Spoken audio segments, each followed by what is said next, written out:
Selamat pagi kawan-kawan. Kau pula. Hari kita mau ambil satu kelulut.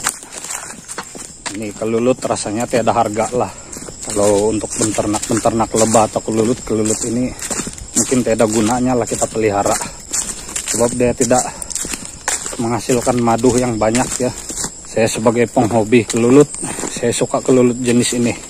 Dulu saya sudah pernah pelihara 3 koloni ya, tapi dia sudah tiada, sudah lari. Tempat yang saya simpan itu tidak sesuai lah, sebab kelulut ini biasanya dia bersarang di pangkal-pangkal pokok, di bawah-bawah tembok, di dalam tanah.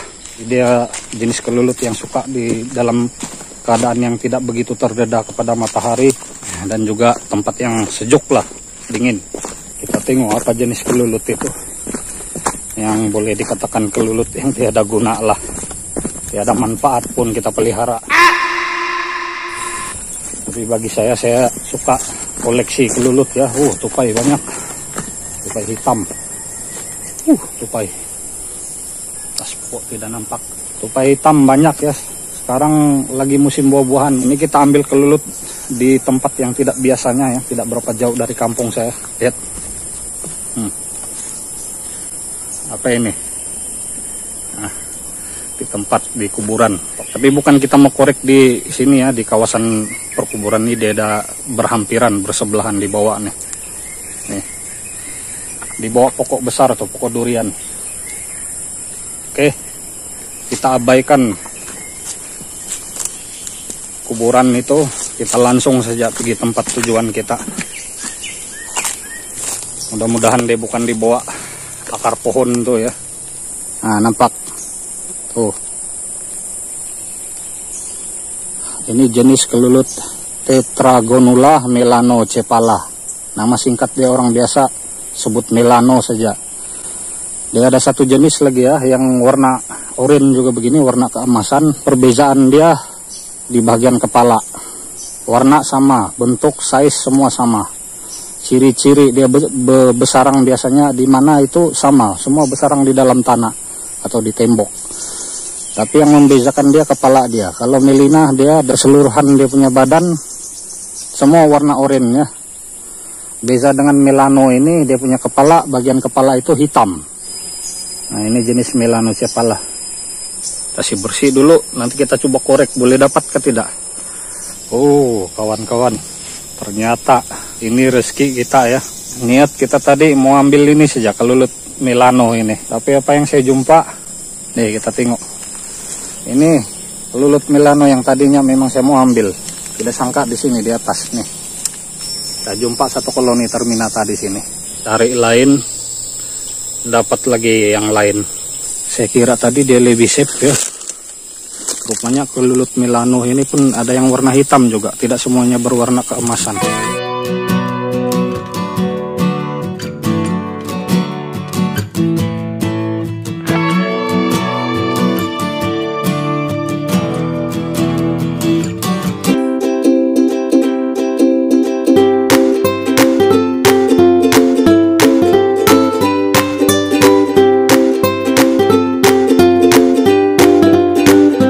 Ternyata tidak semudah yang kita sangkakan ya.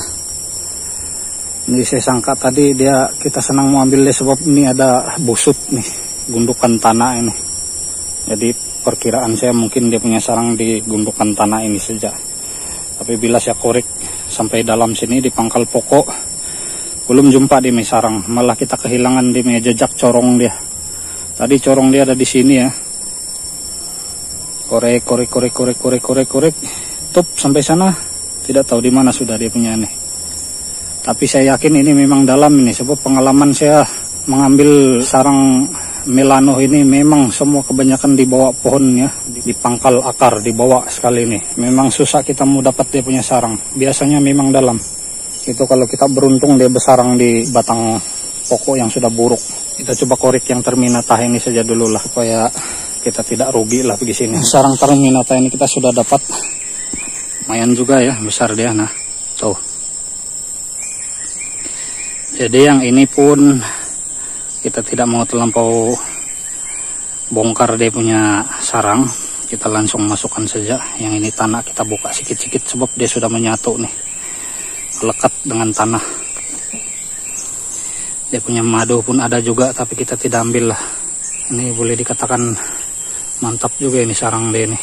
Nih, kita bikin pakai pasu saja. Saya korek bagus-bagus dia punya tempat tuh, kasih rata. Ini busut nih, terpaksa kita kasih bongkar. Kelulut Milano tuh memang bagian sini tuh, tapi entah berapa dalam lagi. Nanti dia akan buat corong sendiri ya, dia akan keluar sendiri. Coba macam mana dia korek tanah yang sedalam ini, begitu juga dia akan pandai keluar sendiri juga. Ini kelulut jenis yang bersarang di tanah nih, dia boleh korek jauh ke dalam tanah ya untuk buat sarang. Daripada kita cari yang tadinya tidak ada manfaat kelulut dia, tahu-taunya kita dapat rezeki. Yang ini jenis kelulut yang kita boleh dapat madu dia banyaknya, Terminata. Tidak sia-sia juga saya datang pergi sini nih hari. Ini saya sudah bikin cantik-cantik sudah ini.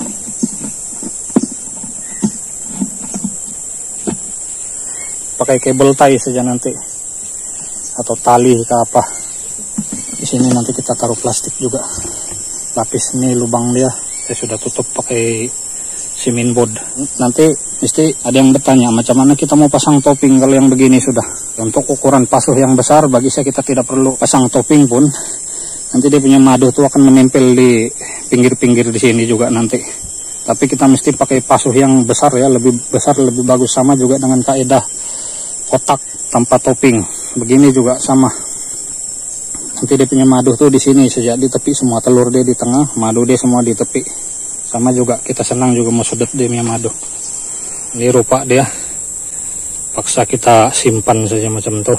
Kita congkil tanah tuh, ada sarang dia yang ikut melekat sama tanah itu, jadi dia hancur begini. Telur ratu tuh banyak tuh, sini ada, sana ada, di dalam tuh ada lagi, mungkin lebih daripada 5 lah. Ada yang baru juga tapi dia pecah tuh di sana.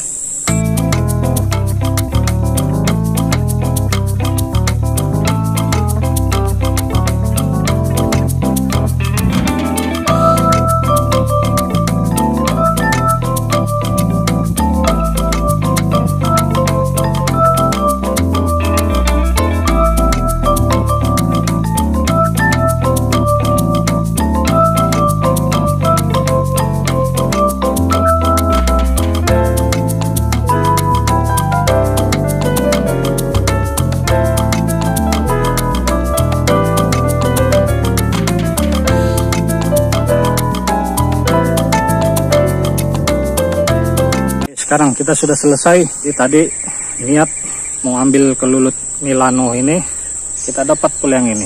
Tempo hari saya datang di sini, saya nampak kelulut Milano itu saja, saya tidak perasan ada corong Terminata di sana. Tadi waktu kita bersih-bersih, sudah kasih bersih, baru saya perasan.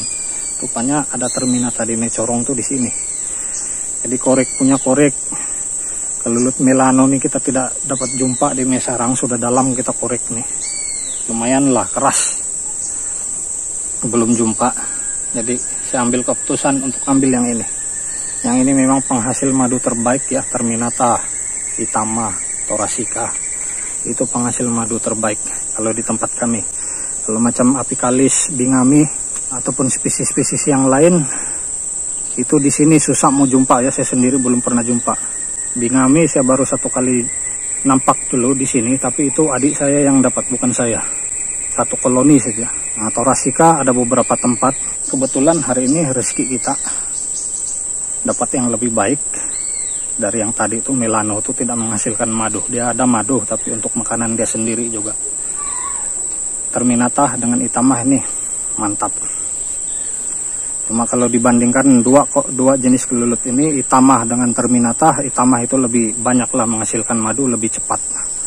Tapi beza dia tidak banyak ya, sedikit saja. Terminata ini pun lumayan juga. Dibandingkan kecepatan menghasilkan madu, lebih cepat Itama daripada Terminata. Tapi kalau jumlah tergantung koloni juga. Kalau dua-dua koloni super itu lebih kurang, hampir sama. Dia punya apa ini? Dia punya penghasilan madu.